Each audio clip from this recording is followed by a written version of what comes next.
صلاح الدین ایوبی یہ راز کس کو بتاتا، بس دل ہی دل میں امام کی محبتوں کو یاد کر کے روتا رہا۔ پھر قصر خلافت میں داخل ہونے سے پہلے اپنے پورے لشکر کے ساتھ اس قبرستان میں پہنچا جہاں امام شرف الدین کی آخری آرام گاہ تھی۔ سپاہیوں کا ہجوم دیکھ کر اہل شہر کو یوں محسوس ہو رہا تھا جیسے فاتح مصر کسی بادشاہ کے دربار میں سلامی کے لیے حاضر ہوا ہو۔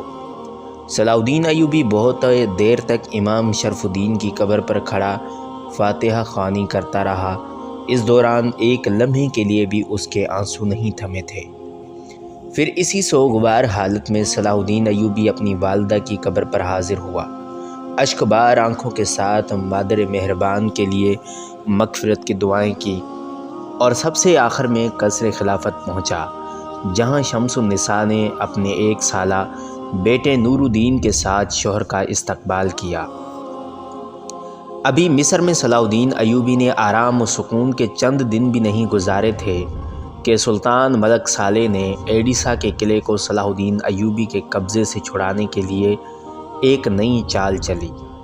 اس نے بڑی بہن شمس النساء کو ایک محبت بھرا پر اثر خط تحریر کیا: میری عزیز بہن، یہ سیاست و ریاست کتنی بری شے ہے کہ خونی رشتوں کو بھی جدا کر دیتی ہے۔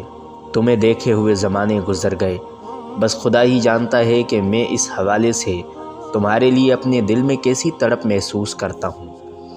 اسے میری نادانی ہی سمجھو کہ میں اپنی نو عمری اور ناتجربہ کاری کے سبب دشمنوں کو دوست سمجھ بیٹھا اور ان کے فریب میں آ گیا۔ اب میری آنکھیں کھلی ہیں تو وقت بدل چکا ہے۔ میں تم سے ملنے کے لیے بہت مضطرب ہوں، مگر کیا کروں کہ میرے اور تمہارے درمیان شکوک و شبہات کی خلیج حائل ہے۔ میری کم فہمی اور نادانی اپنی جگہ، لیکن ان رشتوں کو پامال کرنے میں تمہارے شوہر کا بڑا ہاتھ ہے۔ مجھے یہ کہتے ہوئے کوئی جھجک محسوس نہیں ہوتی کہ والدہ محترمہ کی غلطی سے یہ رشتہ قائم ہوا جو کسی طرح بھی مناسب نہیں تھا۔ یہ اسی بے جوڑ شادی کا نتیجہ ہے کہ سلطنت نوریہ کی سالمیت کو شدید خطرہ لاحق ہو گیا ہے، اور اس خطرے کی بنیادی وجہ تمہارے شوہر کی غلامانہ ذہنیت ہے۔ دراصل صلاح الدین ایوبی تمہارے عظیم والد کی روح سے انتقام لینا چاہتا ہے، اور اس انتقام کی بھی بنیادی وجہ وہی احساس غلامی ہے کہ اس کے باپ دادا ہمارے بزرگوں کے سامنے دربار میں ہاتھ باندھے کھڑے رہتے تھے۔ تمہیں اندازہ نہیں کہ میں نے اسے سمجھانے کی کتنی کوششیں کی، مگر ناکام رہا۔ تمہارے خیال میں اگر میں دروغ گوئی سے کام لے رہا ہوں تو اپنے شوہر سے پوچھو کہ اس نے صرف مصر کے علاقے پر قناعت کیوں نہیں کی، سلطان عادل کے علاقوں دمشق اور ایڈیسا پر قبضہ کیوں کیا۔ اگر وہ فطرتاً منتقم المزاج نہیں ہے تو اس نے خطبات سے میرا نام خارج کیوں کیا۔ خاندان زنگی کی وارث میری مشفق و مہربان بہن، تم جانتی ہو کہ خطبے سے میرا نام خارج کرنا ایسا ہی ہے جیسے تمہارے شوہر صلاح الدین ایوبی نے سلطان عادل کے فرمان کے ٹکڑے ٹکڑے کر دیے۔ کیا اس کا یہ عمل اس بات کی دلیل نہیں کہ وہ انتقاماً سلطان عادل کا نام و نشان مٹانے کے در پہ ہے؟ اس میں کوئی شک نہیں کہ آج تم میری والدہ محترمہ کی جگہ ہو، اسی لیے میں تم سے التجا کرتا ہوں کہ اپنے عظیم والد اور خاندان زنگی کی عظمت و جلال بچانے کے لیے اپنے شوہر کو سمجھاؤ کہ وہ بلا تاخیر اپنے مقبوضہ علاقوں میں دوبارہ میرے نام کا خطبہ جاری کرے، اور اس کے ساتھ ہی دمشق اور ایڈیسا کے علاقے مجھے واپس کر دے۔ اگر تم نے میری اس درخواست پر فوری کارروائی نہیں کی تو میں سمجھوں گا کہ تم سلطان عادل کی حقیقی وارث نہیں ہو، اور میں تمہیں اس وقت سے بھی ڈراتا ہوں کہ تم میدان حشر میں اپنے مرحوم و مغفور والد کو کیا جواب دو گی۔ شمس النساء نے اپنے چھوٹے بھائی کے خط کو کئی بار پڑھا، پھر اس نے سلطان ملک صالح کا وہ خط اپنے شوہر صلاح الدین ایوبی کے سامنے رکھ دیا۔ والی مصر نے بڑے ضبط و تحمل کے ساتھ وہ ریاکارانہ تحریر پڑھی اور کسی تاثر کا اظہار کیے بغیر اپنی شریک حیات سے سوال کیا: آپ کیا چاہتی ہیں؟ شمس النساء نے فوری طور پر کوئی جواب نہ دیا، خاموشی سے اس شوہر کی طرف دیکھتی رہی۔ صلاح الدین ایوبی شمس النساء کی مجبوریوں سے واقف تھا۔ ایک طرف اس کا حقیقی چھوٹا بھائی تھا جس نے بڑی بہن سے درخواست کی تھی، اور دوسری طرف اس کا شوہر۔ ایک عورت کے لیے یہ بڑا سنگین اور آزمائشی لمحہ تھا۔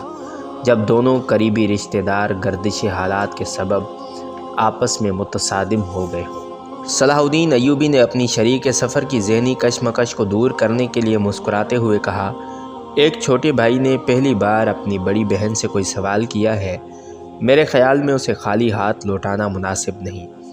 اگر آپ چاہیں تو میں دمشق اور ایڈیسا کے علاقے سلطان کو واپس کر دوں، میں دوبارہ ان کے نام کا خطبہ بھی جاری کرائے دیتا ہوں۔ شوہر کی بات سن کر شمس النساء کی آنکھوں میں دنیا بھر کی محبت سمٹ آئی۔ پھر اس نے ایک تبسم دل نواز کے ساتھ صلاح الدین ایوبی کو مخاطب کرتے ہوئے کہا، مجھے یقین تھا کہ ایسی نازک ساعتوں اور آزمائشی لمحوں میں آپ مجھے تنہا نہیں چھوڑیں گے۔ میں ہمیشہ اس بات پر نازا رہوں گی کہ آپ نے اہل وفا کی طرح رسم وفا نبھائی۔ سلطنت اسلامیہ ہماری موروثی جاگیر نہیں ہے کہ سلطان ملک صالح اس پر اپنا دعویٰ ثابت کرے۔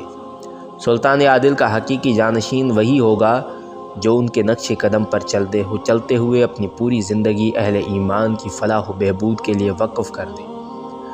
آپ کے شب و روز کا ایک ایک لمحہ میرے سامنے ہے۔ آپ کے دل میں بھی ملت اسلامیہ کے لیے وہی تڑپ ہے جو میرے بابا محترم کے سینے میں بھی ایک مستقل درد بن کر رہتی تھی۔ میں ملک صالح کو سلطان عادل نور الدین محمود زنگی کی جانشینی کا اہل نہیں سمجھتی۔ میرا اور اس کا خونی رشتہ ضرور ہے جو مرتے دم تک قائم رہے گا، مگر وہ خود غرض و نادان محبتوں کا رشتہ توڑ چکا۔ یہ جاننے کے بعد کہ ملک صالح آپ کی جان کے در پہ ہے، میں اس سے کوئی رشتہ قائم کیسے رکھ سکتی ہوں؟ اس کے بعد سلطان نور الدین محمود زنگی کی بلند کردار اور جان باز بیٹی نے سلطان ملک صالح کے نام ایک خط تحریر کیا۔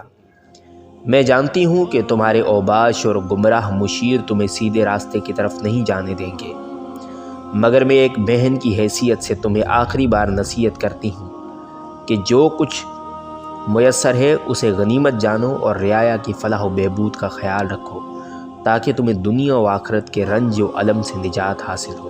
شمس النساء نے سلطان ملک صالح کے خط کا جواب لکھنے کے بعد وہ تحریر بھی اپنے شوہر کو دکھائی، جسے پڑھ کر صلاح الدین ایوبی کی آنکھوں میں آنسو آ گئے اور وہ نہایت پرسوز لہجے میں کہنے لگا، سلطان عادل کے مجھ پر بے شمار احسانات ہیں، مگر یہ احسان سب سے بڑھ کر ہے کہ تم جیسی محبت کرنے والی اور حق شناس خاتون میری شریک سفر ہے۔ اگر اس مشکل ترین مرحلے میں مجھے تمہارا تعاون حاصل نہ ہوتا تو خدا ہی جانتا ہے کہ میں کس اذیت و کرب کا شکار رہتا۔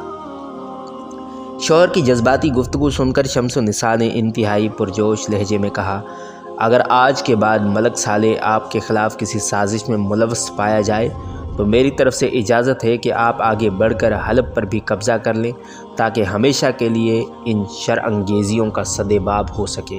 مجھے آپ سے کوئی شکایت نہیں ہوگی۔ اسی زمانے میں ایک اور المناک واقعہ پیش آیا۔ خلیفہ بغداد مستعصی بامر اللہ کا انتقال ہو گیا اور ناصر الدین اس کا جانشین قرار پایا۔ خلیفہ مستعصی کو صلاح الدین ایوبی سے خاص انسیت تھی۔ وہ والی مصر کو مجاہد ملت کہہ کر مخاطب کرتا تھا اور اس نے کئی بار صلاح الدین ایوبی کے لیے قیمتی تحائف بھی بھیجے تھے۔ اس کے علاوہ صلیبیوں سے مارکہ آرائی کے موقع پر وہ صلاح الدین ایوبی کو ہر قسم کی مالی اور فوجی مدد بھی فراہم کرتا تھا۔ اس تمام صورتحال کے تناظر میں والی مصر ایک مہربان حاکم اور دوست کی اعانت سے بھی محروم ہو چکا تھا۔ مزید یہ کہ صلاح الدین ایوبی نئے خلیفہ ناصر الدین کے کردار و مزاج سے بھی ناآشنا تھا، تاہم اس نے فوری طور پر اپنا قاصد خلیفہ بغداد کی خدمت میں بھیجا۔ قاصد نے دربار خلافت پہنچ کر سب سے پہلے صلاح الدین ایوبی کی طرف سے خلیفہ مستعصی کی وفات پر تعزیت پیش کی، پھر والی مصر کا ایک خط نئے خلیفہ ناصر الدین کے حوالے کیا۔ صلاح الدین ایوبی نے اس مکتوب میں ملت اسلامیہ کے افتراق و انتشار کی بڑی اثر انگیز تصویر کشی کی تھی۔ میں اس تلخ ترین حقیقت کو خلیفہ محترم کے گوش گزار کرنا ضروری سمجھتا ہوں کہ اکثر اسلامی ریاستوں کے حکمران اخلاقی اعتبار سے انتہائی پستیوں میں اتر چکے ہیں۔ وہ بے غیرتی کی حد تک نفس پرستی کا شکار ہیں۔ میں رسول اللہ صلی اللہ علیہ وسلم کے لائے ہوئے دین کی سربلندی کے لیے ہم متن اور شب و روز مصروف ہوں۔ اس کے برعکس میرے دوسرے دینی بھائی مجھے نیچا دکھانے کے لیے صلیبیوں سے ساز باز کر رہے ہیں۔ یہ کیسی عجیب بات ہے کہ اسلامی ریاستوں کے خزانے اور دیگر مالی وسائل اسلام ہی کے خلاف استعمال ہو رہے ہیں۔ میں نے اب تک صرف سلطان عادل نور الدین محمود کے احترام میں حلب کو ملک صالح کے زیر تصرف رہنے دیا، مگر اس عاقبت نا اندیش حاکم کی کینہ پروری کا یہ عالم ہے کہ اس نے 2 بار حشیشان آدم خوروں سے مجھ پر حملہ کرایا۔ یہ تو محض تائید الہی ہے کہ میری زندگی شیاطین کے شدید حملوں کے باوجود محفوظ رہی۔ میری خلیفہ محترم سے التجا ہے کہ اپنا اثر و رسوخ استعمال کر کے ان بے عقل حاکموں کو سمجھائیں جو اپنی محکومی کے ساتھ اہل ایمان کی غلامی کا بھی انتظام کر رہے ہیں۔ خادم اسلام صلاح الدین ایوبی۔ عباسی خلیفہ ناصر الدین نے بہت ذوق و شوق کے ساتھ صلاح الدین ایوبی کا خط پڑھا، پھر والی مصر کو قیمتی تحائف بھیجے اور جواب میں ایک محبت آمیز اور پرجوش خط تحریر کیا۔ میں اپنے پیش رو خلیفہ مستعصی بامر اللہ مرحوم و مغفور کی طرح آپ کو مجاہد اسلام تصور کرتا ہوں اور آپ کے تمام اصلاحی اقتدامات کو ملت اسلامیہ کے حق میں مفید تر سمجھتا ہوں۔ میں اپنی سی کوشش ضرور کروں گا کہ تمام اسلامی ریاستوں کے حاکم اگر ایک پرچم کے نیچے جمع نہیں ہو سکتے تو کم از کم ایک دوسرے کو نقصان تو نہ پہنچائیں۔ رہا باطنیوں کا معاملہ تو وہ کسی بھی اعتبار سے قابل معافی نہیں۔ اگر آپ اس فتنے کو جڑ سے اکھاڑ پھینکیں تو یہ ملت اسلامیہ کی بڑی خدمت شمار ہوگی۔ حضرت عثمان رضی اللہ عنہ کی شہادت سے لے کر آج تک شیاطین کی یہ جماعت ایک دن کے لیے بھی چین سے نہیں بیٹھی ہے۔ بس اللہ ہی جانتا ہے کہ ان شر انگیزیوں نے مسلمانان عالم کو کیسے کیسے آزار پہنچائے۔ آپ بخوبی اس راز سے واقف ہیں کہ خلافت بغداد کس قدر محدود وسائل رکھتی ہے، پھر بھی میری تمام تر محبتیں آپ کے ساتھ ہیں۔ خلیفہ بغداد ناصر الدین کا مخلصانہ جواب پا کر صلاح الدین کو ایک قسم کی توانائی حاصل ہوئی اور اس نے باطنیوں کے تمام گروہ کا قلعہ کما کرنے کا فیصلہ کر لیا۔ پھر والی مصر اس ارادے سے شام کی طرف بڑھا اور اس نے ان بدعقیدہ لوگوں کی بستیاں اجاڑنی شروع کر دیں۔ کیونکہ صلاح الدین ایوبی کو باطنیوں کی کمین گاہوں کا صحیح پتہ نہیں تھا، اس لیے بہت سے حشیشان خفیہ راستوں سے فرار ہو کر اپنے امیر سنان کے پاس پہنچ گئے، جو عرف عام میں شیخ الجبال کہلاتا تھا۔ اس موقع پر بہت سے بوڑھے، بچے، عورتیں اس کے ہاتھ آئیں۔ والی مصر کے امراء نے اسے مشورہ دیا کہ ان تمام اسیروں کو قتل کر کے ان کے گھروں کو آگ لگا دی جائے۔ صلاح الدین ایوبی فطرتاً ایک نرم دل انسان تھا جو انتہائی حالت مجبوری میں انسانی خون بہانے کے لیے اپنی شمشیر بے نیام کرتا تھا، ورنہ اکثر مواقع پر قتال و جدال سے گریزاں رہتا تھا۔ یہ اس کی صلح پروری تھی کہ مسلمان تو مسلمان، وہ عیسائیوں کو بھی معاف کر دیا کرتا تھا۔ باطنیوں کے سلسلے میں بھی وہ اپنی اسی روش پر گامزن رہا۔ یہ ناتواں بوڑھے، کمزور عورتیں اور معصوم بچے میرا ہدف نہیں ہیں۔ میں ان سرکش باطنی نوجوانوں کی تلاش میں ہوں جو صبح و شام نئے فتنے اٹھاتے رہتے ہیں۔ آخر یہ انہی بدعقیدہ لوگوں کی اولاد ہیں۔ انہیں معاف کر دینا ایسا ہی ہے جیسے ہم چھوٹے چھوٹے فتنوں کی پرورش کریں اور پھر یہ فتنے جوان ہو کر پوری طاقت کے ساتھ اسلام پر حملہ آور ہوں۔ ایک امیر نے صلاح الدین ایوبی کے فیصلے سے اختلاف کرتے ہوئے کہا، ہمارے جنگی قوانین بھی دوسری قوموں کے اصولوں سے مختلف ہیں۔ ہم بوڑھوں، بچوں اور عورتوں پر ہاتھ نہیں اٹھا سکتے۔ اللہ ہمارا حامی و مددگار ہے۔ جب شام کے نواحی علاقے کے حشیشان فرار ہو کر شام پہنچے اور انہوں نے اپنے امیر شیخ الجبال سنان کو صلاح الدین ایوبی کے خوفناک عزائم کی خبر دی تو سنان گھبرا گیا۔ شیخ الجبال نے کبھی سوچا بھی نہیں تھا کہ کوئی مسلم حکمران اس جرات و بے باکی کے ساتھ حشیشان کو نیست و نابود کرنے کے ارادے سے اس کے مضبوط ترین مرکز کا رخ کرے گا۔ اب تک تو یہی ہوتا آیا تھا کہ سنان پہاڑوں کے خفیہ غاروں میں بیٹھ کر اسلامی ریاستوں کے معاملات میں دخل اندازی کرتا تھا اور اپنے آدم خوروں کے ذریعے مطلوبہ آدمیوں کو قتل کرا دیا کرتا تھا، مگر صلاح الدین ایوبی کے معاملے میں اسے 2 بار شدید ناکامی کا منہ دیکھنا پڑا تھا۔ ایک حشیشی کے خنجر سے زخمی ہونے اور پورے جسم میں زہر سرایت کر جانے کے باوجود صلاح الدین ایوبی کا زندہ بچ جانا یقیناً کسی معجزے سے کم نہیں تھا۔ جب والی مصر کے صحت یاب ہونے کی خبر شیخ جبال سنان کو پہنچی تو کچھ دیر کے لیے فرط حیرت سے اسے سکتہ سا ہو گیا، اور اب وہی صلاح الدین ایوبی برق رفتاری کے ساتھ اس کے مرکز کی طرف بڑھ رہا تھا۔ یہ خبر سن کر شیخ الجبال نے اپنے معتمد خاص امیروں سے مشورے شروع کر دیے کہ اس سنگین صورتحال میں اسے کیا کرنا چاہیے۔ سنان کے معتمد مشیروں میں سے ایک شخص حریق بھی تھا، جو اپنے وقت کا ایک بڑا کاہن اور نجومی تھا۔ اس نے پریشان لہجے میں سنان کو مخاطب کرتے ہوئے کہا، شیخ، جہاں تک میرا علم بتاتا ہے یہ صلاح الدین ایوبی پر ہمارا کوئی وار کارگر ثابت نہیں ہوگا، بلکہ یہ شخص آگے چل کر ہمارے لیے ایک عذاب بن جائے گا۔ سیلاب آنے سے پہلے کوئی ایسا بند باندھ لے کہ والی مصر کی فوجیں ادھر کا رخ نہ کریں۔ اگر وہ ہمارے مرکز تک پہنچ گیا تو پھر ہم درم برم ہو جائیں گے، اور ہو سکتا ہے کہ اس طرح اس علاقے میں ہماری تحریک ہی ہمیشہ کے لیے ختم ہو جائے۔ حریق کی باتوں نے شیخ الجبال سنان کو انتہائی وحشت میں مبتلا کر دیا تھا۔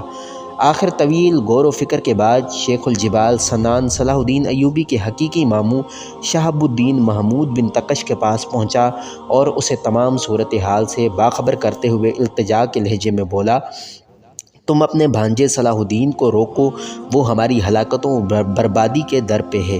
شیخ الجبال کی بات سن کر شہاب الدین محمود بن تقش سوچ میں پڑ گیا کہ وہ صلاح الدین ایوبی سے باطنیوں کی جان بخشی کے لیے سفارش کرے یا نہ کرے۔ شہاب الدین کو ذہنی کشمکش کا شکار پا کر شیخ الجبال نے ایک اور شیطانی چال چلی۔ اس نے 50,000 دیناروں سے بھری ہوئی تھیلیاں صلاح الدین کے ماموں شہاب الدین کے قدموں میں رکھ دیں اور انتہائی عاجزانہ لہجے میں بولا، اگر تم اپنے بھانجے کو اس کے خونی ارادوں سے باز رکھنے میں کامیاب ہو گئے تو میں اس سے کہیں زیادہ رقم تمہاری نظر کروں گا، بلکہ موقع بموقع تمہیں ایسے ہی قیمتی تحائف موصول ہوتے رہیں گے۔ صلاح الدین ایوبی کا ماموں شہاب الدین فطرتاً لالچی انسان نہیں تھا، مگر عام انسانوں کی طرح عیش و آسائش کی زندگی گزارنا چاہتا تھا۔ مصر، دمشق اور ایڈیسا کے علاقوں پر قبضہ کرنے کے بعد شہاب الدین نے کئی بار بھانجے سے درخواست کی تھی کہ وہ اسے بھی کوئی جاگیر عطا کرے تاکہ اس کی باقی زندگی خوشحالی کے ساتھ گزرے، مگر صلاح الدین ایوبی نے یہ کہہ کر شہاب الدین کی درخواست مسترد کر دی کہ یہ تمام جاگیریں عوام کی ملکیت ہیں، ان پر میرا یا میرے اہل خانہ کا کوئی ذاتی حق نہیں ہے۔ آپ جتنی خدمات انجام دیتے ہیں اس کا معاوضہ آپ کو مل جاتا ہے، اس سے زیادہ میرے اختیار میں کچھ نہیں۔ شہاب الدین محمود بن تقش صلاح الدین ایوبی سے مایوس ہو چکا تھا، اس لیے اس نے حشیشان کے امام شیخ الجبال کی طرف سے پیش کی جانے والی بھاری رشوت قبول کر لی اور تیز رفتاری کے ساتھ صلاح الدین ایوبی سے ملنے کے لیے روانہ ہو گیا۔ جب شہاب الدین محمود بن تقش اپنے بھانجے سے ملنے روانہ ہوا تو اس وقت صلاح الدین ایوبی دمشق میں مقیم تھا اور شام کے حشیشان پر فیصلہ کن حملہ کرنے کی منصوبہ بندی کر رہا تھا۔ پھر ماموں اور بھانجے کی تنہائی میں ملاقات ہوئی۔ بیٹے، تم اس وقت دو طرفہ جنگ میں مصروف ہو، شہاب الدین محمود بن تقش نے گفتگو کا آغاز کرتے ہوئے کہا۔ ایک طرف خاندان زنگی کے دو طاقتور افراد سیف الدین اور سلطان ملک صالح ہیں، اور دوسری طرف پوری صلیبی دنیا ہے۔ میں اپنے علم اور طویل جنگی تجربے کی بنیاد پر پورے یقین کے ساتھ کہہ سکتا ہوں کہ موجودہ صورتحال کے تناظر میں ایک تیسری طاقت سے الجھنا انتہائی غیر دانش مندی ہے۔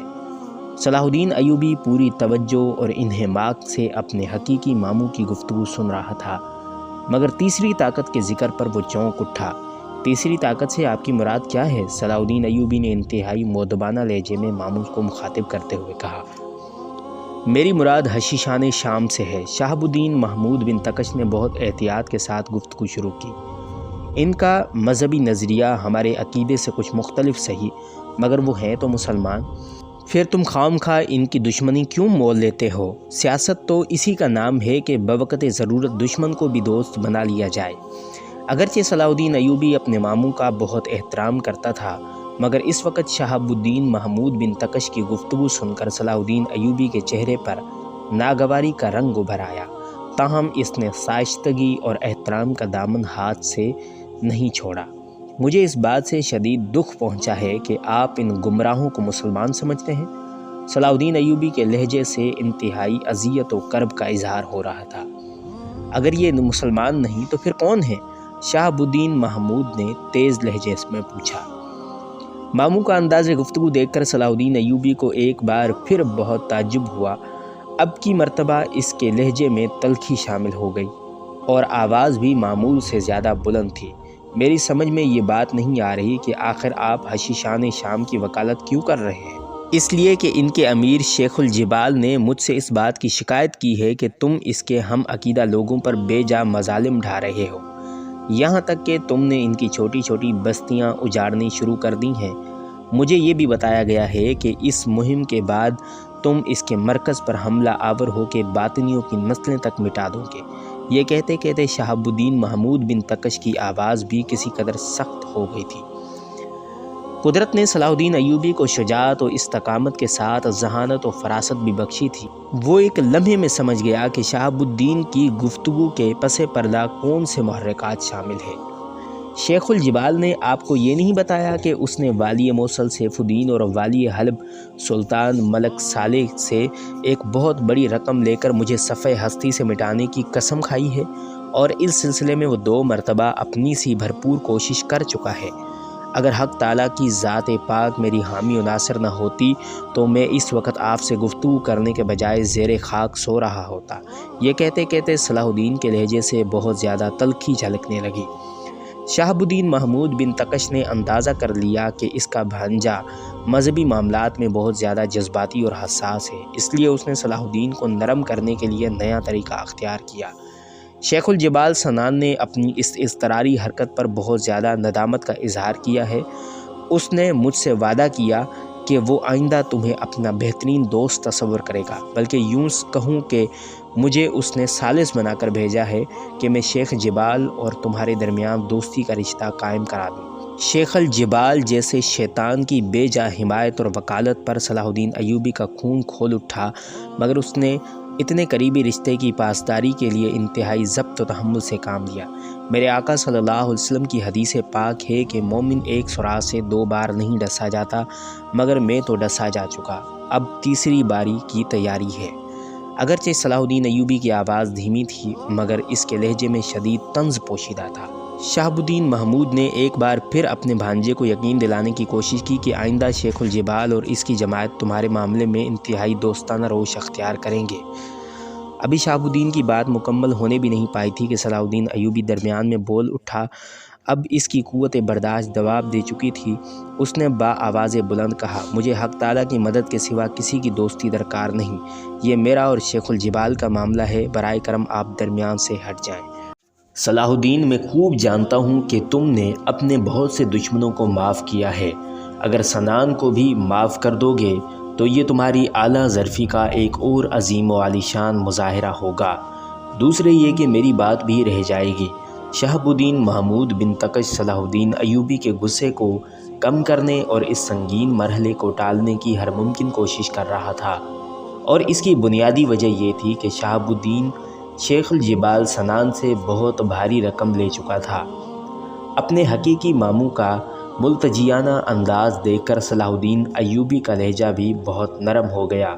اگر شیخ الجبال اور میرے درمیان ذاتی دشمنی ہوتی تو میں اسے کبھی کا معاف کر چکا ہوتا، مگر وہ منافق اور ریاکار انسان اپنی بدعقیدگی کے سبب ملت اسلامیہ کا دشمن ہے، اور میرے نزدیک ایسے شخص کو معاف کرنا ایسا ہی ہے جیسے معاذ اللہ میں اپنے مذہب سے برگشتہ ہو جاؤں۔ شیخ الجبال ہر حال میں واجب القتل ہے۔ شہاب الدین محمود بن تکش نے حشیشان کے امام سنان کو بچانے کی آخری کوشش کی۔ چلو میں تسلیم کیے لیتا ہوں کہ شیخ الجبال راہ راست پر نہیں ہے، لیکن اگر میں سفارش کروں کہ تم سنان کے خلاف جارحانہ کارروائی بند کر دو اور اسے اس کے حال پر چھوڑ دو تو میں مذہبی معاملات میں اپنے مرحوم والدین کا بھی غلط حکم ماننے سے انکار کر دیتا۔ آپ تو پھر بھی ثانوی حیثیت رکھتے ہیں۔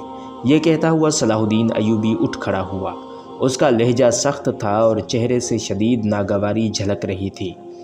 صلاح الدین ایوبی کا جواب سن کر شہاب الدین محمود بن تکش بھی غصے میں آ گیا، اور اس نے اپنے حقیقی بھانجے کو انتہائی سخت لہجے میں مخاطب کرتے ہوئے کہا، تمہیں اقتدار نے مغرور اور سرکش بنا دیا ہے، یہاں تک کہ تم بزرگوں کا احترام بھی بھول گئے ہو۔ صلاح الدین ایوبی جاتے جاتے پلٹا اور بہت مؤدبانہ لہجے میں بولا، میں بزرگوں کا احترام نہیں بھولا ہوں، مگر آپ کے دل سے یقیناً خوف الہی رخصت ہو گیا ہے، ورنہ ایک دشمن اسلام کی حمایت میں اتنے سرگرم نہ ہوتے۔ حق تعالیٰ میری بدگمانی کو معاف کرے۔ مجھے یوں محسوس ہوتا ہے جیسے آپ نے آخرت کے بدلے دنیا خرید لی ہے، وہ دنیا جو انتہائی بے وفا اور سخت بے اعتبار ہے۔ یہ کہہ کر صلاح الدین ایوبی کمرے سے نکل گیا۔ بھانجے کی طرف سے سخت انکار سن کر شہاب الدین محمود بن تکش سخت پیچ و تاب میں مبتلا تھا۔ بار بار ایک ہی بات سوچ رہا تھا کہ ناکامی کی صورت میں شیخ الجبال سنان کی طرف سے دی ہوئی رشوت واپس کرنی پڑے گی، اور وہ اتنی بڑی رقم لوٹانا نہیں چاہتا تھا۔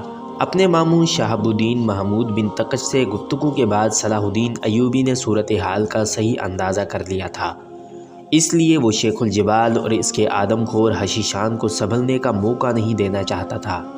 والی مصر 5000 منتخب سپاہیوں کو لے کر شام کے پہاڑی علاقے کی طرف بڑھا، جہاں باطنیوں کا مضبوط مرکز تھا۔ صلاح الدین ایوبی کے ساتھ وہ شاہ سوار تھے جو گوریلا جنگ کے ماہر ہونے کے ساتھ ساتھ پہاڑی علاقوں میں بھی لڑنے کے ماہر تھے۔ شیخ الجبال سنان اپنی زمین دوز پناہ گاہ میں مسرور بیٹھا تھا۔ اسے یقین تھا کہ شہاب الدین محمود بن تکش کو اتنی بڑی رشوت دینے کے بعد وہ اور اس کی جماعت صلاح الدین ایوبی کی یورشوں سے ہمیشہ کے لیے محفوظ ہو جائیں گی۔ پہاڑوں کے درمیان یہ زمین دوز پناہ گاہ دراصل شیخ الجبال کی وہ زیر زمین جنت تھی جو اس نے اپنے امام حسن بن صبا کی تقلید میں قائم کی تھی۔ پہاڑی چٹانوں کو کاٹ کر ایک ہموار میدان بنایا گیا تھا، پھر اس پتھریلے میدان میں زرخیز علاقوں سے لا کر مٹی ڈالی گئی تھی اور اس طرح ایک انتہائی دلکش سبزہ زار بنایا گیا تھا۔ حسن بن صبا کی جنت کی طرح شیخ جبال کی جنت ارضی بھی دودھ اور شہد کی نہروں سے بہتی تھی، اور ہر طرف خوبصورت عورتوں کی ٹولیاں محو خرام رہتی تھیں۔ یہ وہ حوریں تھیں جو رقص و ثروت کے ذریعے شیخ الجبال اور اس کے معتقدین خاص کا دل بہلایا کرتی تھیں۔ ابھی شیخ الجبال اپنی جنت کے نظاروں میں گم تھا کہ صلاح الدین ایوبی کا برق رفتار لشکر شام کی حدود میں داخل ہو گیا۔ اس علاقے میں عیسائیوں کی بھی بہت بڑی تعداد موجود تھی۔ حشیشان اور صلیبیوں کے درمیان کئی سال پہلے ایک معاہدہ طے پا چکا تھا۔ اس معاہدے کی روح سے باطنی آدم خور اور شام کے مقامی عیسائی ایک دوسرے کے حلیف تھے۔ معاہدے کی صرف ایک ہی شرط تھی کہ اگر کوئی بیرونی طاقت صلیبیوں پر حملہ آور ہوگی تو حشیشان کی فوج عیسائی لشکر کے ساتھ مل کر بیرونی حملہ آور کا مقابلہ کرے گی۔ اسی طرح اگر حشیشان کسی دشمن کی زد میں ہوں گے تو عیسائی فوج اپنے تمام تر جنگی وسائل کے ساتھ باطنیوں کی مدد کرے گی۔ الغرض یہی وہ معاہدہ تھا جس کے تحت شیخ الجبال سنان اپنے وسائل کو بہت زیادہ محفوظ سمجھتا تھا۔ جب صلاح الدین ایوبی کا لشکر شام کی حدود میں داخل ہوا تو عیسائیوں اور حشیشان میں کھلبلی مچ گئی۔ آج سے پہلے اتنی بڑی تعداد میں مصری فوجیوں نے شام کا رخ نہیں کیا تھا۔ صلاح الدین ایوبی کی یلغار کو آفت ناگہانی سمجھتے ہوئے صلیبیوں نے فوری طور پر صف بندی شروع کر دی اور ایک قاصد کو صلاح الدین ایوبی کے لشکر کی طرف یہ پیغام دے کر روانہ کیا: ہم عیسائی ایک امن پسند قوم ہیں اور کئی صدیوں سے مسلمانوں کے ساتھ پرسکون زندگی بسر کر رہے ہیں، پھر ہمارے علاقے پر یہ فوجی یلغار کیوں؟ والی مصر صلاح الدین ایوبی نے عیسائی سالار اینتھونی کا خط پڑھا اور مختصر جواب تحریر کیا: ہم اہل ایمان ہیں اور عیسائیوں سے زیادہ صلح اور امن پر یقین رکھتے ہیں۔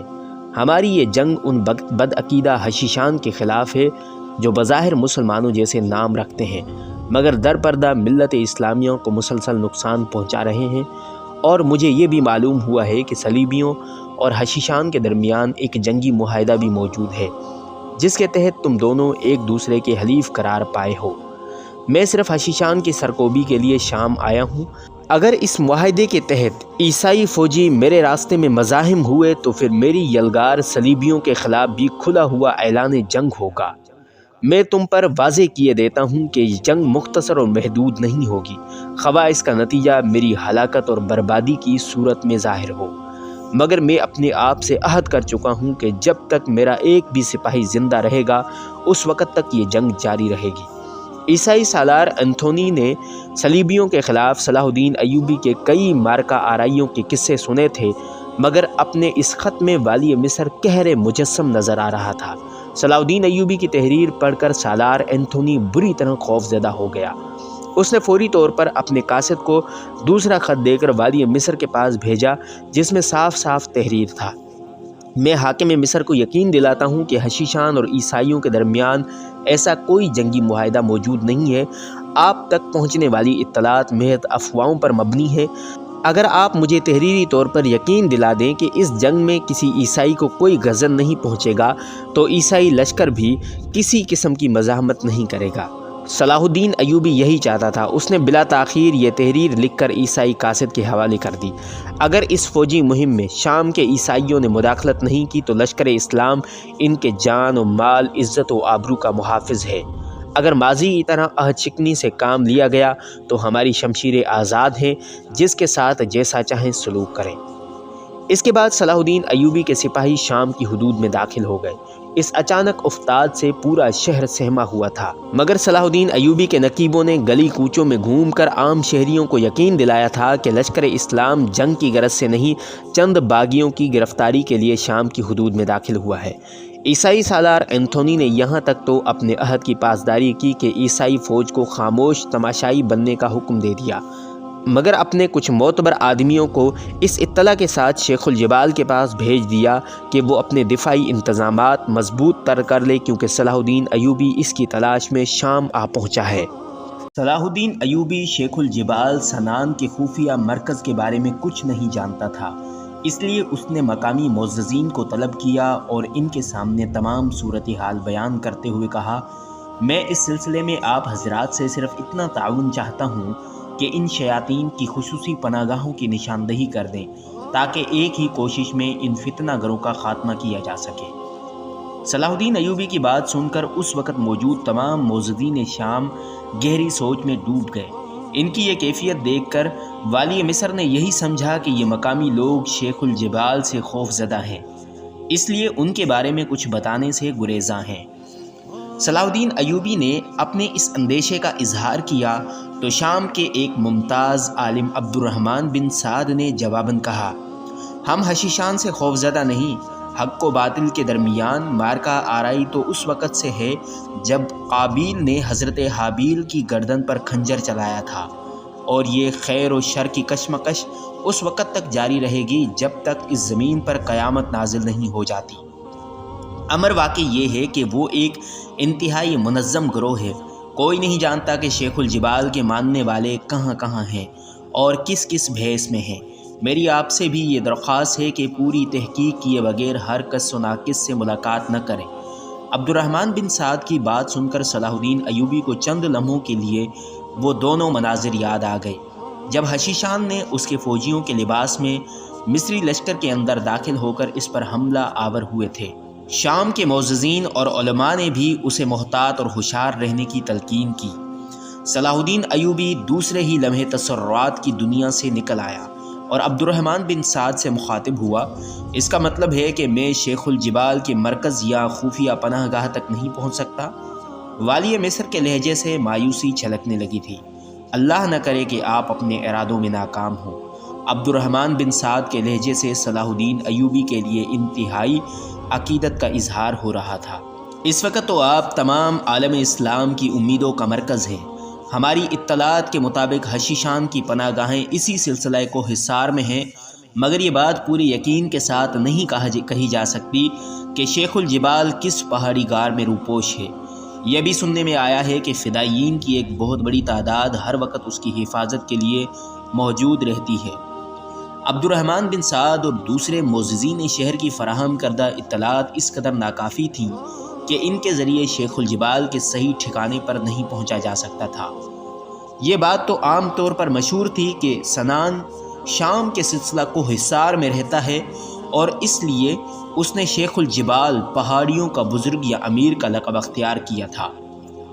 جب معززین شہر اور علماء کا وفد صلاح الدین ایوبی سے ملاقات کر کے واپس جانے لگا تو عبد الرحمن بن سعد نے والی مصر سے ایک اور درخواست کرتے ہوئے کہا: تمام اہل ایمان کی دلی خواہش ہے کہ ہمیشہ کے لیے اس فتنے کی بے کنی کر دی جائے، مگر اس کے ساتھ ہی میری یہ گزارش بھی ہے کہ آپ جب بھی اس کام کا آغاز کریں تو اسے تکمیل تک پہنچا کر ہی دم لیں۔ اگر شیخ الجبال بچ کر فرار ہو گیا تو وہ مقامی مسلمانوں کے لیے قہر مجسم بن جائے گا۔ صلاح الدین ایوبی کے خیمے کے باہر 50 مسلح محافظ پہرا دے رہے تھے اور والی مصر شدید ذہنی کشمکش کے عالم میں دونوں ہاتھ پشت پر باندھے ٹہل رہا تھا۔ اس کی سمجھ میں نہیں آ رہا تھا کہ وہ اپنے ہدف تک کس طرح پہنچے، یہاں تک کہ سوچتے سوچتے پوری رات گزر گئی۔ پھر اس نے نماز فجر ادا کی اور دیر تک بڑے پرسوز لہجے میں اپنی اس مہم کی کامیابی کے لیے دعائیں مانگتا رہا۔ پھر اسی دوران اسے ایک عجیب سا خیال آیا اور والی مصر کے چہرے پر اطمینان کی لہر دوڑ گئی۔ شب بیداری کے سبب صلاح الدین ایوبی نے کچھ دیر آرام کیا، پھر جب وہ نیند سے بیدار ہوا تو اس نے دوبارہ معززین شہر سے ملاقات کی خواہش ظاہر کی۔ ظہر کی نماز کے بعد تمام عمائدین شہر سلطان صلاح الدین ایوبی کے خیمے میں جمع ہوئے۔ کیا یہاں حشیشان کی کوئی عبادت گاہ موجود ہے؟ والی مصر نے عبد الرحمن بن سعد سے سوال کیا۔ یہاں باطنی عقیدے سے تعلق رکھنے والے افراد کی ایک درس گاہ موجود ہے جسے وہ دارالعمل کے نام سے پکارتے ہیں۔ اسی جگہ ان کی دینی تعلیم و تربیت ہوتی ہے اور یہیں وہ اپنے طریقے سے عبادت کرتے ہیں۔ کیا ہماری اور ان کی عبادت میں فرق ہے؟ صلاح الدین ایوبی نے عبد الرحمن بن سعد سے دوسرا سوال کیا۔ عبادت کا کیا ذکر؟ عبد الرحمن بن سعد کے لہجے سے شدید تلخی جھلک رہی تھی۔ جب حشیشان کا پیغمبر ہی الگ ہے تو پھر ان کا اور ہمارا طریقہ عبادت کس طرح یکساں ہو سکتا ہے؟ یہ سب کے سب اس مردود ساحر الموت حسن بن صبا کے ماننے والے ہیں، جن کی زندگی کا ایک ہی مقصد ہے کہ اہل ایمان کی صفوں میں انتشار برپا کیا جائے۔ ان لوگوں کا پہلا ہدف وہ راسخ العقیدہ مسلمان ہوتا ہے جو اسلام کی ترویج اور ترقی میں سرگرم نظر آتا ہے۔ کردار کے کمزور اور بے عمل مسلمان نوجوانوں کو دولت، عورت، شراب اور دنیا کے دیگر تعیشات کی ترغیب دیتے ہیں، جس کے نتیجے میں وہ لوگ اپنے آبائی مذہب سے منحرف ہو کر باطنیوں کی جماعت میں شامل ہو جاتے ہیں۔ اس طرح اس آدم خور فرقے کی جمعیت میں روز بروز اضافہ ہوتا ہی جا رہا ہے۔ عبد الرحمن بن سعد کی زبانی یہ انکشاف سن کر صلاح الدین ایوبی کے چہرے پر شدید نفرت و غضب کا رنگ نمایاں ہو گیا۔ پھر کچھ دیر کے لیے والی مصر کے ذہن میں اپنے حقیقی ماموں شہاب الدین محمود بن تقش کا چہرہ ابھر آیا، جس نے حشیشان کے خلاف کی جانے والی کارروائی سے صلاح الدین ایوبی کو باز رکھنے کی سر توڑ کوششیں کی تھی۔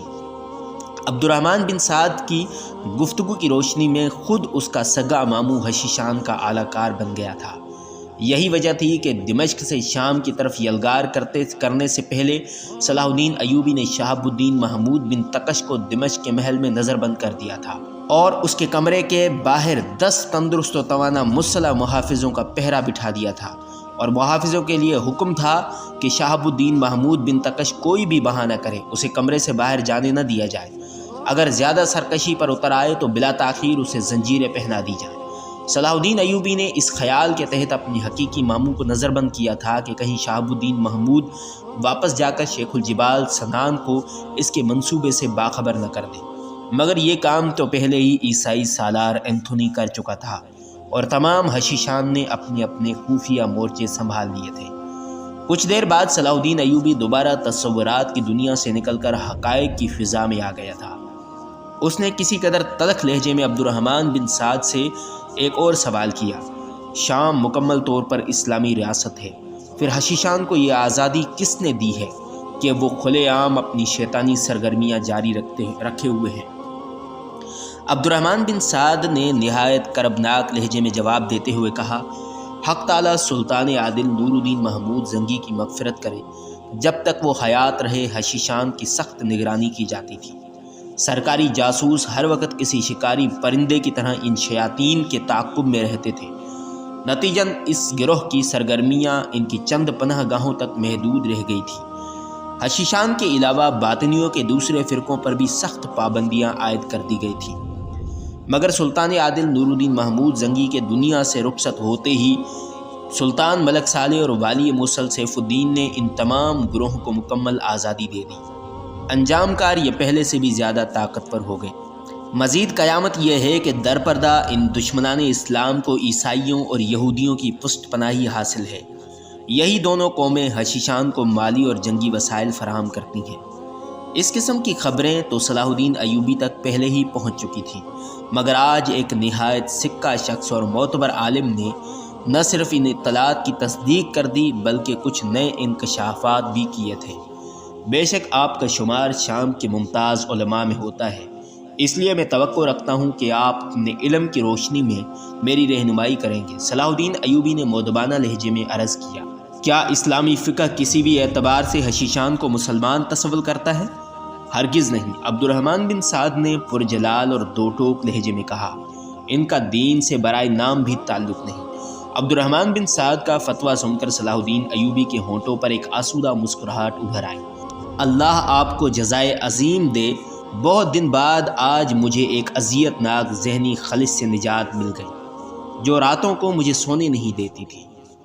امام عبد الرحمن بن سعد کے جاتے ہی صلاح الدین ایوبی نے اپنے 50 سواروں کا ایک دستہ کچھ مقامی لوگوں کی نگرانی میں حشیشان کی تربیت گاہ کی طرف روانہ کرتے ہوئے سپاہیوں کو حکم دیا، دارالعمل کے نگران اور دیگر منتظمین کو فوری طور پر پیش کیا جائے۔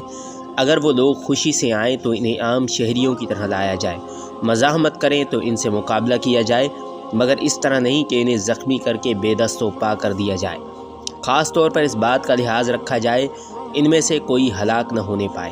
ان ہدایات کے ساتھ صلاح الدین ایوبی کے سپاہی حشیشان کی تربیت گاہ دارالعمل پہنچے۔ تربیت گاہ کے دروازے پر 2 مسلح پہرے دار موجود تھے۔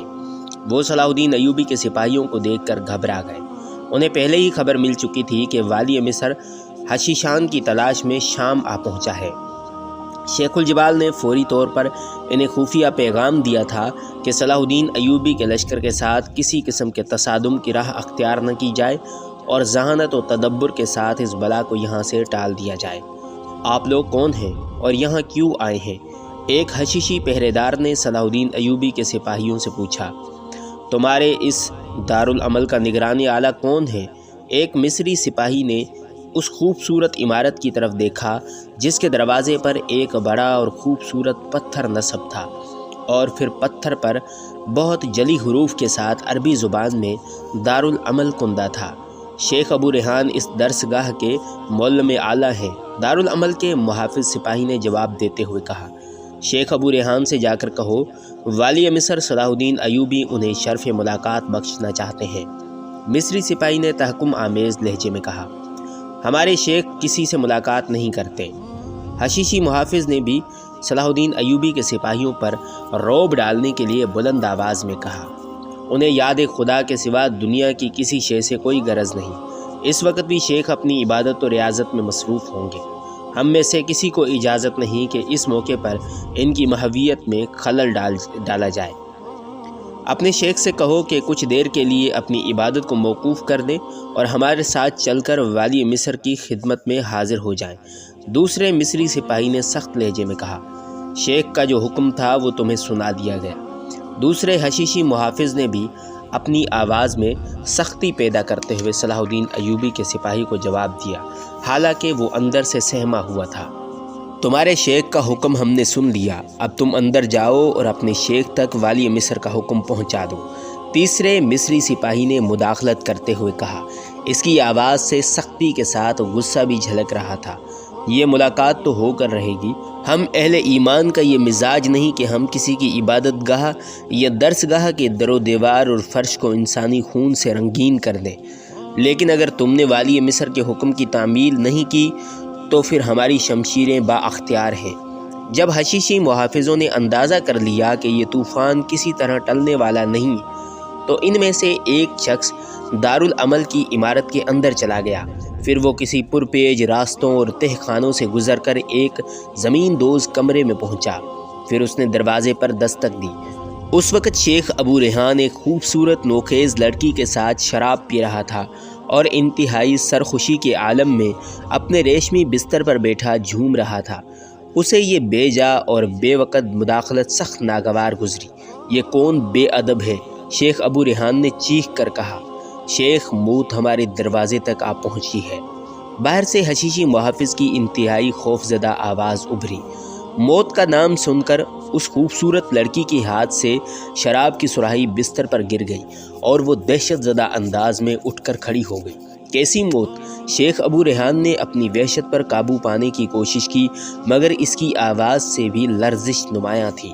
حشیشی محافظ اجازت کے بغیر دروازہ کھول کر شیخ ابو ریحان کے کمرے میں داخل ہو گیا۔ پھر اس نے تمام صورتحال بیان کر دی۔ شیخ ابو ریحان اگرچہ ایک سرخ و سفید بوڑھا تھا، لیکن اپنے محافظ کی زبانی پورا واقعہ سن کر اس کے چہرے پر موت کیسی زردی چھا گئی۔ کیا تم اپنی ذہانت اور ہوشیاری سے اس مصیبت کو ٹال نہیں سکتے؟ شیخ ابو ریحان کے لہجے میں کپ کپاہٹ کچھ نمایاں ہو گئی تھی۔ شیخ محترم، ہم نے ہر چال چل کر دیکھ لی، مگر یہ طوفان ٹلنے والا نہیں۔ سلامتی اسی میں ہے کہ آپ فوری طور پر کچھ دیر کے لیے صلاح الدین کے پاس چلے جائیں۔ اگر آپ نے ذرا بھی تاخیر کی تو اس کے سپاہی اپنی بے نیام شمشیروں کے ساتھ دارالعمل میں داخل ہو جائیں گے اور پھر ہر طرف خون ہی خون ہوگا۔ صورتحال کی یہ سنگینی دیکھ کر ابو ریحان کا سارا نشہ اڑ گیا۔ اس نے کانپتے ہاتھوں سے اپنی وہ قبا پہنی جس سے عالمانہ شان ظاہر ہوتی تھی۔ پھر اس نے لرزتی انگلیوں سے اپنے سر کے بے ترتیب بالوں اور داڑھی کو درست کیا۔ پھر اس نے اس نوخیز اور خوبصورت لڑکی کو مخاطب کرتے ہوئے کہا جو کچھ دیر پہلے اسے شراب پلا رہی تھی، فوراً شیخ الجبال کی خدمت میں حاضری دو اور عرض کرو کہ دشمن ہمارے گھر تک آ پہنچا ہے، اپنے دفاعی انتظامات مضبوط تر کر دے۔ یہ سنتے ہی لڑکی کمرے کے دوسرے دروازے سے نکل کر ایک اور کمرے میں چلی گئی۔